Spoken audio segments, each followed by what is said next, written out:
அமெரிக்க அதிபர் Donald Trump ஆப்கானிஸ்தானில் உள்ள அதாவது பக்ரம் ஏர்பேஸை எங்ககிட்ட திரும்ப நீங்கள் ஒப்படைச்சிடணும், இல்லைன்னா பின்விளைவுகள் ரொம்ப மோசமாக இருக்குன்னு சொல்லிட்டு பகிரங்கமாக ட்ரூத் மீடியாவில் வந்துட்டு அவர் சொல்லியிருக்காரு.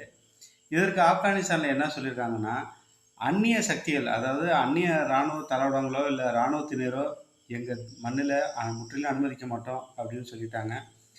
இது வந்துட்டு தோடா ஒப்பந்தத்தை மீறுவதாகும் அப்படின்னு சொல்லிட்டு 2001 2021 வரைக்கும் அமெரிக்க கொலிஷன் ஃபோர்ஸஸில் தான் ஆப்கானிஸ்தானே இருந்துச்சு. அந்த இடத்துல தாலிபானுடைய சீஃபான முல்லா உமரை சுட்டு கொள்ளுங்கிறது தான் ஒரே எய்மாக இருந்துச்சு அமெரிக்கன் கொலிஷன் ஃபோர்ஸஸுக்கு. அது சக்ஸஸ்ஃபுல்லாக அப்போ இந்த ஆப்ரேஷனில் வந்தாங்க. அதன் பிற்பாடு 2021 பிடன் ஆட்சி இருந்துச்சு. அப்போ அவர் என்ன பண்ணார், கிராஜுவலாக கொஞ்சம் கொஞ்சமாக நேட்டோ ஃபோர்ஸை பின்வாங்கினாங்க.